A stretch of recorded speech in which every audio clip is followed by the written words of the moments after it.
ఒక మూవీ ఎంత పెద్దది ఆర్ ఎంత చిన్నది అని ఆ మూవీలో ఉన్న స్టార్స్ అండ్ బడ్జెట్ ని చూసి మనం డిసైడ్ చేస్తాం. సినిమా బడ్జెట్ ని విని ఆడియన్స్ దానిని ఇండియన్ అవతార్ రేంజ్ లో ఇమాజిన్ చేసుకొని, కానీ సినిమా టీజర్ ని చూసి అదే సెట్ ఆఫ్ ఆడియన్స్ ఇది కొంచెం స్ట్రేంజ్ గా ఉంది అని మిక్స్డ్ రివ్యూస్ రాస్తే అప్పుడు ప్రాబ్లం సినిమానా లేదా జస్ట్ 2+ minutes టీజర్ ని చూసి కంప్లీట్ మూవీని జడ్జ్ చేస్తున్న ఆడియన్స్ దా? వెల్, నన్ను అడిగితే the problem is execution and expectations కి మధ్యలో ఉన్న గ్యాప్ ది. ఇప్పుడు అదే జరుగుతుంది రామాయణం టీజర్ తో. ఇండియన్ సినిమా హిస్టరీలో ఇది one of the most expensive films లో ఒకటి. ఈ మూవీకి ఎస్పెషల్లీ ఈ టీజర్ కి చాలా ఎక్కువ నెగటివ్ రివ్యూస్ వస్తున్నాయి. అసలు ఈ టీజర్ ఇంత నెగటివిటీని డిజర్వ్ చేస్తుందా లేదా? Come let's find out. Ramayanam teaser perfect గా ఉంది, దాంట్లో ఏం ఫ్లాస్ లేవు, తప్పు లేవు అని నేను చెప్పట్లేదు. But when you compare it with ఆది పురుష్, మనం ఈ విషయం కూడా డినై చేయలేము దట్ ఎఫర్ట్స్ ఆర్ డిఫరెన్స్ అయితే కనిపిస్తుంది. 2+ minutes ఉన్న ఈ టీజర్ ఒక మహాయుద్ధాన్ని స్టార్ట్ చేసిందని చెప్పొచ్చు. ఒక సెట్ ఆఫ్ ఆడియన్స్ ఇది ఏఐ జనరేటెడ్ లా అనిపిస్తుంది అంటే, మరో సెట్ ఆఫ్ ఆడియన్స్ 4,000 crores అసలు ఎక్కడ స్పెండ్ చేశారు అని క్వశ్చన్ చేస్తున్నారు. అండ్ ఇంకో సెట్ ఆఫ్ ఆడియన్స్ చాలా డిఫరెంట్ గా హనుమాన్ జయంతి రోజు టీజర్ రిలీజ్ చేసి మా హనుమాన్ని ఎందుకు చూపించలేదు, ఒక్క గ్లిమ్స్ కూడా ఎందుకు ఇవ్వలేదు అని డిసప్పాయింట్ అవుతున్నారు. What I feel is Ramanavami రోజు మూవీ టీమ్ టీజర్ ని రిలీజ్ చేయాలి అని ప్లాన్ చేశారు. కానీ ఆ రోజు వర్కౌట్ అవ్వలేకపోవడం వల్ల ఎలా అయినా హనుమాన్ జయంతి రోజు రిలీజ్ చేయాలి అన్న రష్ లో టీజర్ ని పబ్లిష్ చేశారు అని నాకు అనిపించింది. అండ్ ప్రాబ్లం ఏంటి అంటే ఆడియన్స్ ఓవర్ రియాక్ట్ అవుతున్నారు అండ్ మనం దాన్ని తప్పు అని కూడా అనలేము. ఎందుకంటే మూవీ మేకర్స్ ఈ మూవీ మీద అలాంటి హైప్ ని క్రియేట్ చేశారు. లైక్ స్టార్ కాస్ట్ కానివ్వండి, టైం కానివ్వండి, బడ్జెట్ విషయంలో. సో ఆబ్వియస్ గా ఈ ప్రాజెక్ట్ చాలా పెద్ద anticipated movie, India's biggest films లో ఒకటి అండ్ హాలీవుడ్ స్కేల్ లో వస్తుందంటే ఆడియన్స్ ప్రతి ఫ్రేమ్ ని అనలైజ్ చేస్తారు. కొంతమంది ఆడియన్స్ పాజిటివ్ గా అండ్ జెన్యూన్ గా ఎక్సైట్మెంట్ ని ఎక్స్ప్రెస్ చేస్తున్నారు. వాళ్ళకి అనిపిస్తుంది ఇండియా ఫైనలీ గ్లోబల్ లెవెల్లో ఒక పెద్ద సినిమాటిక్ వరల్డ్ ని ఆర్ వర్క్ ని చేయబోతుంది అని. అండ్ ఇంకో సైడ్ చాలా మంది ఇంత పెద్ద బడ్జెట్ ఉన్నా కూడా విజువల్స్ లో ఆ వెయిట్ లేదు అని క్వశ్చన్ చేస్తున్నారు. దానికి రీజన్ అండ్ ఆడియన్స్ కన్సిడర్ చేసే విషయం ఏంటి అంటే, Ramayana is not a new story, మనం చిన్నప్పటి నుంచి విన్న స్టోరీయే. సో ఆడియన్స్ కి స్టోరీ లైన్ ఆల్రెడీ తెలుసు. స్టోరీ లైన్ ఆల్రెడీ తెలిసినప్పటికీ ఇండియన్ ఆడియన్స్ చాలా ఎక్సైట్ అవ్వడానికి రీజన్ అది మన హిస్టరీ కాబట్టి. ఆ history that we are proud of, a history that have been taught to every single child at a young age, a history that we would like to follow in day to day life. And ఇలాంటి epic స్టోరీని ఎలా handle చేస్తున్నారు అన్నది చాలా crucial. Again Ramayana లాంటి movies just another movie కాదు, it's an emotion that we worship. మూవీలో perform చేసే యాక్టర్స్ లో ఆడియన్స్ ఆ పర్సన్ ఆర్ అన్ యాక్టర్ ని చూడరు, వాళ్ళు ప్లే చేసే క్యారెక్టర్ ని ఇమాజిన్ చేసుకుంటారు. అండ్ అలాంటి ఎమోషన్ ని క్యారీ చేసే మూవీలో ఆడియన్స్ ఎక్స్పెక్ట్ చేసేది ఇమాజినేషన్ ని మ్యాచ్ అవ్వాలి, హిస్టరీని చేంజ్ చేయకూడదు, అలాని మూవీని ప్లేన్ గా తీయకూడదు, మోడర్న్ గా చూపించాలి. ఇలా చెప్తూ పోతే కన్సిడరేషన్స్ చాలా ఉన్నాయి. స్పెషలీ రామాయణం టీజర్ కి వచ్చిన మిక్స్డ్ రివ్యూస్ కి రీజన్ ఏంటో తెలుసుకోవాలి అంటే మనం కొంచెం వెనక్కి వెళ్ళాలి. ఎందుకంటే ఆడియన్స్ ఆది పురుష్ లాంటి మూవీలో ఒక ఎపిక్ స్టోరీని తప్పుగా హ్యాండిల్ చేస్తే ఏం జరుగుతుందో తెలుసుకున్నారు. ఆ సినిమాలో బిగ్గెస్ట్ మిస్టేక్ విఎఫ్ఎక్స్ మాత్రమే కాదు, అసలైన ప్రాబ్లం విజన్ లేకపోవడం, ఆడియన్స్ క్యారెక్టర్ తో డిస్కనెక్ట్ అయిపోవడం. ఎందుకంటే అక్కడ మూవీలో చూపించిన వరల్డ్ చాలా అన్యాచురల్ గా, డిఫరెంట్ గా, ఆర్టిఫిషియల్ గా ఉండటం. అండ్ బిగ్గెస్ట్ మిస్టేక్ ఈ మూవీలో ఏంటి అంటే స్టోరీ మీద రెస్పెక్ట్ లేకపోవడం. ఏదో ప్రభాస్ లాంటి హైప్ ఉన్న హీరోని తీసుకొచ్చి ఫాస్ట్ గా ఒక మూవీ తీయాలి అండ్ ఎనీవే మూవీ మంచి కలెక్షన్స్ తీసుకొస్తుంది అన్న కాన్ఫిడెన్స్. యాక్టర్ మీద కాన్ఫిడెన్స్ ఉండటం తప్పు కాదు. అలా అని హిస్టరీలో ట్వీక్స్ చేసి అన్యాచురల్ గా, ఆర్టిఫిషియల్ గా ఒక మూవీ తీసి పబ్లిష్ చేస్తాము అంటే దాని రిజల్ట్ ఆది పురుష్ రిజల్ట్ లాగే ఉంటుంది.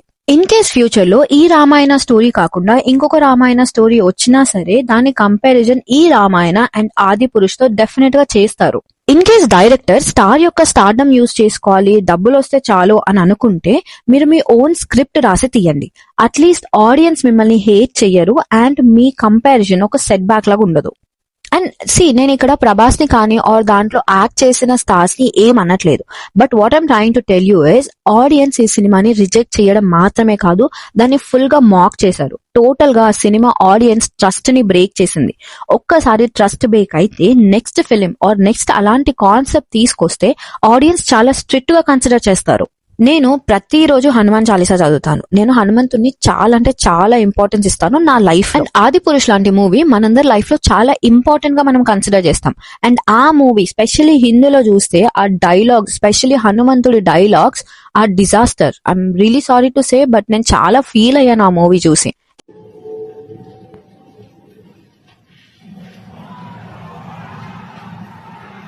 कपड़ा तेरी लंका का, तेल तेरी लंका का, आग भी तेरी लंका की, जिंदगी भी तेरी लंका ही.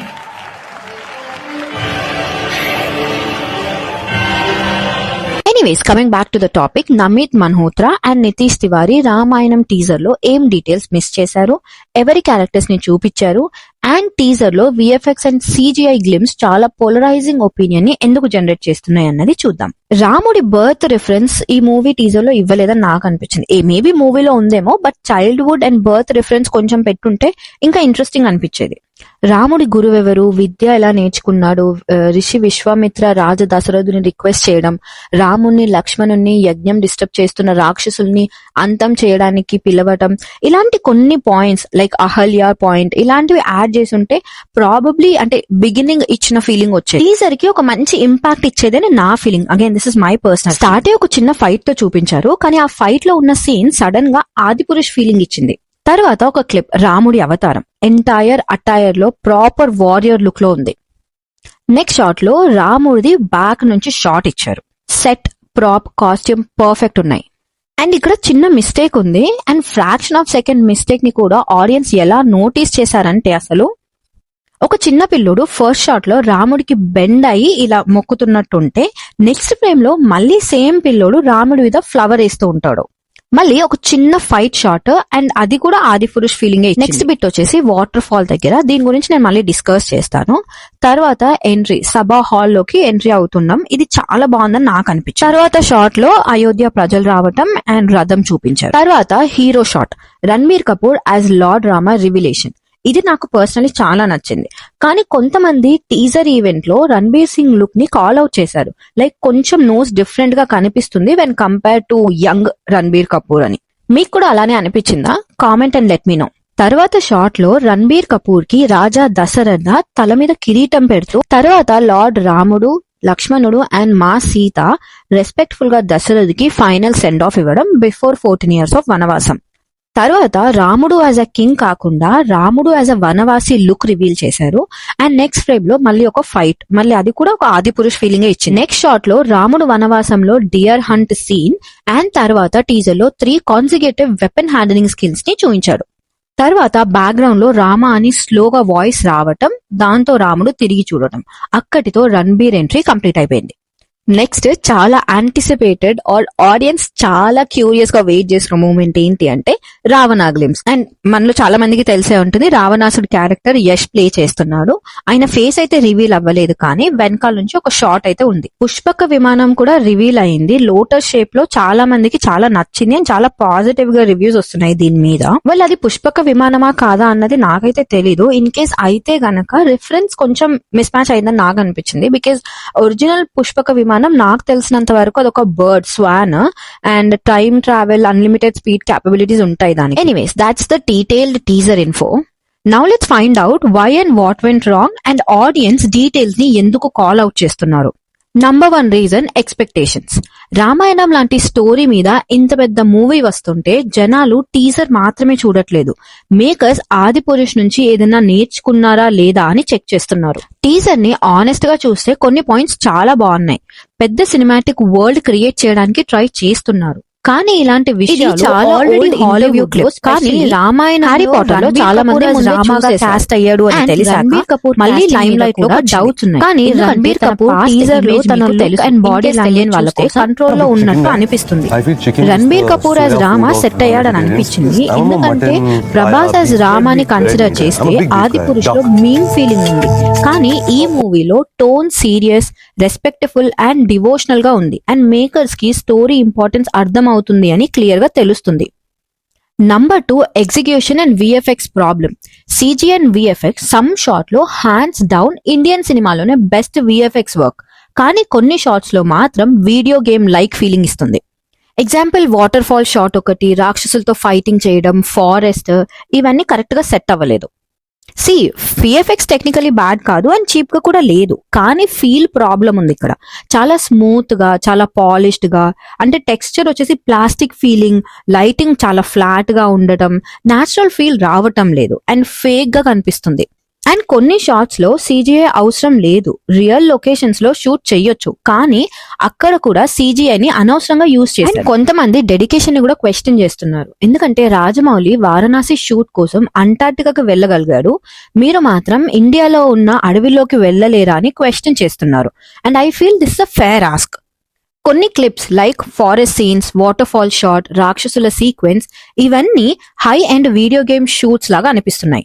మూవీ ఇంకా పోస్ట్ ప్రొడక్షన్ వర్క్ లోనే ఉంది అండ్ 5 to 6 months రిలీజ్ కి టైం ఉంది, కాబట్టి ఈ ఫీడ్బ్యాక్ అన్నిటిని కన్సిడర్ చేసి మేకర్స్ విజువల్ ని పాలిష్ చేస్తే బాగుంటుంది అని నా feeling. Number 3, creative design issues. కొంతమంది రాక్షసుల్ని చూస్తే టీజర్ లో డైరెక్ట్ గా ఆదిపురుష గుర్తొస్తుంది, లిటరలీ రెప్లికా లాగా, and I feel this is a big red flag.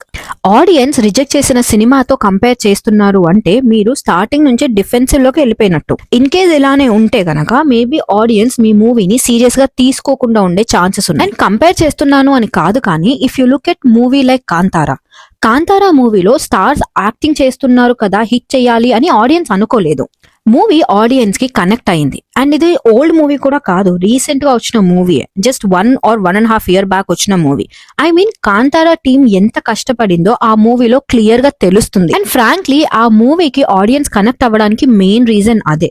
Movie shooting నిజంగా ఫారెస్ట్ లో షూట్ చేశారు, అక్కడ ఫారెస్ట్ కి వెళ్లేంత కష్టపడకుండా CGI ఆర్ VFX ని యూజ్ చెయ్యొచ్చు, కానీ టీమ్ అలా చెయ్యలేదు. ఆడియన్స్ మూవీ న్యాచురల్ గా, అంటే AI తో జనరేట్ చేసిన ఆర్టిఫిషియల్ గా కాకుండా కనెక్టింగ్ గా ఉండాలి అని ఎక్స్పెక్ట్ చేస్తారు. అలా అని ఆర్టిఫిషియల్ గా ఉంటే అది ఆడియన్స్ కొంచెం డిస్కనెక్ట్ అవుతారు. కంపారిజన్ కోసం అయితే బెస్ట్ ఎగ్జాంపుల్ కాంతారాని, ఎందుకంటే లో బడ్జెట్ అయిన మూవీ జంగల్లో రియల్ గా, ఫైర్ రియల్, లైటింగ్ న్యాచురల్ గా. అగైన్ రామాయణ బాగాలేదు అని నేను అనటం లేదు, కానీ రియలిజం కొంచెం తగ్గింది అని స్పెసిఫై చేస్తున్నా. అండ్ ఇక్కడ నాకు అర్థం కాని విషయం ఏంటి అంటే, Adipurush or a bit of రామాయణలో కూడా రాక్షసుల్ని ఎందుకు special impact, design or different గా ఎందుకు చూపిస్తున్నారు? అగైన్ యాజ్ మెన్షన్, రామాయణ ఒక ఫ్రెష్ స్టోరీ కాదు, everyone knows the story. And రాక్షసుల్ని మీరు హాలీవుడ్ నుంచి ఎక్స్పోర్ట్ చేయాల్సిన అవసరం లేదు అని నా ఫీలింగ్. ఇప్పుడు మీరు అనొచ్చు, పాత రామాయణం చూసావా నువ్వు, అందులో రాక్షసులు చాలా డిఫరెంట్ గా ఉంటారు అని. I get it, but the problem is ఇక్కడ రాక్షసులు అంటే హాలీవుడ్ స్టైల్లోనే ఎందుకు ఉండాలి అని. I mean like machines law. Special గా ఆదిపురుషులో అయితే వానరసేనని కూడా ఎంత ఆర్టిఫిషియల్ గా, అసలు ఎందుకు? యాజ్ పర్ బుక్స్ మీరు రాక్షసుల్ని డిఫరెంట్ గా చూపించండి, అంతేకాని అసలు ఈ ప్రపంచంలో ముందెప్పుడు లేని ఒక జీవిని క్రియేట్ చేస్తాము, దాన్ని రాక్షసులుగా చూపిస్తాము అంటే ఆడియన్స్ స్టోరీ లైన్ కి డిస్కనెక్ట్ అవుతారు. స్పెషలీ ఇలాంటి మూవీస్ లో acting, VFX, direction, cinematography, background music అన్ని కీ పాయింట్స్. రామాయణం అంటే సింపుల్ రామాయణం, కొంచెం క్లియర్ గా, రెస్పెక్ట్ఫుల్ గా, చిన్న పిల్లలు కూడా థియేటర్ కి వచ్చి మూవీ చూసేలా ఉంటే చాలు. దాన్ని అనవసరంగా హ్యారీ పాటర్ ఆర్ హాలీవుడ్ చేయాల్సిన అవసరం లేదు. ఇక్కడ ప్రాబ్లం క్రియేటివిటీ లేకపోవడం కాదు, ఇక్కడ problem inspiration. West fantasy and gaming నుంచి రిఫరెన్సెస్ తీసుకోవాల్సిన అవసరం లేదు. రిఫరెన్స్ తీసుకోవాలి అంటే మన దగ్గరే చాలా ఉన్నాయి, లైక్ మన culture, temple, folk tradition, books, sculptures, ఇలాంటి వాటి నుంచి ఎంతో రిఫరెన్స్ తీసుకోవచ్చు. నంబర్ 4 వచ్చేసి లైటింగ్ ప్రాబ్లం. ఇది చాలా ఇంపార్టెంట్, కానీ చాలా ఇగ్నోర్ చేశారు అని నాకు అనిపించింది. చాలా షార్ట్స్ లో లైట్ ఫ్లాట్ గా అనిపించింది, డెప్త్ లేదు, అట్మాస్ఫియర్ లేదు, రియలిజం లేదు. అండ్ రామాయణ టీజర్ లో sky CGI, forest CGI, places CGI, రాక్షసులు కూడా CGI. Some visuals over polished గా, స్మూత్ గా, క్లీన్ గా, పర్ఫెక్ట్ గా ఉన్నాయి. అండ్ అదే ప్రాబ్లం. అండ్ ఇప్పుడున్న ఆడియన్స్ రా, టెక్స్చర్, ఇన్పర్ఫెక్షన్, ఇలాంటి నేచర్ రియల్ గా ఎలా ఉందో అలా ఎక్స్పెక్ట్ చేస్తున్నారు. దీనికి సొల్యూషన్ చాలా సింపుల్. మడ్డీ గ్రౌండ్ లో రియలిస్టిక్ గా, స్మూత్ జంగల్ కాకుండా రియల్ జంగల్లో roughness, natural lighting, reduced over polishness, hill background shoot చేసినప్పుడు కరెక్ట్ లొకేషన్ లో షూట్ చేస్తే బెటర్ అవుట్పుట్ వస్తుంది అని. టెక్నాలజీ ఉంది, యూస్ చేయడంలో తప్పులేదు, కానీ ప్రతి చోట టెక్నాలజీ చేస్తామంటే ఆడియన్స్ గ్రౌండ్ ఎమోషన్ కి కనెక్ట్ అవ్వలేరు. Last but not least, audience psychology. Audience divide అయిపోయారు. బడ్జెట్ హైప్ 3000 to 4000 crores అంటే ఆటోమేటిక్ గా గ్లోబల్ బెంచ్ మార్క్ ఎక్స్పెక్ట్ చేస్తారు. అండ్ ఆడియన్స్ కన్సిడర్ చేసే నెక్స్ట్ విషయం ఏంటి అంటే Adipurush effect. Already trust damage అయింది కాబట్టి ఇంకొక ఇలాంటి మూవీని ఆడియన్స్ మెస్అప్ అవ్వాలి అని అనుకోవట్లేదు. తర్వాత ఏఐ ఎక్స్ప్లోజన్. సోషల్ మీడియాలో ఏఐ రామాయణ విజువల్స్ చాలా ఉన్నాయి. ఆడియన్స్ సబ్ కాన్షియస్ గా కంపేర్ చేస్తూ ఉంటారు కాబట్టి ఈ మూవీలో ఫైట్ కొత్తగా అనిపించటం లేదు వాళ్ళకి. ఇంకోటి comparison, Ramayana versus Rajamouli Varanasi. Serious గా మూవీ ప్రాపర్ ఫుటేజ్ కూడా ఇంకా రాలేదు. టీజర్ బేస్ కంపేర్ చేస్తూ వారణాసితో కంపేర్ చేయడం స్టార్ట్ చేశారు. ఫైనలీ రామాయణ ఒక సినిమా మాత్రమే కాదు, ఇది ఒక కల్చరల్ మూమెంట్. ఇండియా యొక్క స్టోరీ టెల్లింగ్ గ్లోబల్ గా షోకేస్ చేయడానికి ఇది ఒక perfect chance. Makers real location, set real and lighting natural గా పెట్టింటే ఇంకా ఎక్కువ ఇంపాక్ట్ చూపించేది ఈ movie. And designing inspiration Indian art work నుంచి తీసుకొని ఉంటే ఇంకా ఈ మూవీ ఒక బెంచ్ మార్క్ ని సెట్ చేసేది. అండ్ ఇక్కడ what I feel is expectations versus reality miss match ఉంది, దాని వల్లే బ్లాక్ క్లాష్ వస్తుంది. అండ్ ఇక్కడ మనం అప్రిషియేట్ చేయాల్సిన విషయాలు కూడా కొన్ని ఉన్నాయి. లైక్ విజన్ క్లియర్ ఉంది, స్కేల్, ఇంటెంట్ ఇవన్నీ క్లియర్ ఉన్నాయి. ఎగ్జిక్యూషన్ పాలిష్ అవ్వాలి అంతే. ఇది ఒక faith, memory, emotion. And teaser ని చూసి ఈజీగా ఫుల్ మూవీని మనం జడ్జ్ చేయకూడదు. And that's all for this video. What do you guys think about the Ramayana teaser? Do let me know your opinion in the comment section below. Thank you so much for watching the video. Hope you guys like it. If you do, please do like, share and consider subscribing. Next video lo malli kaludam. Appati varaku bye bye.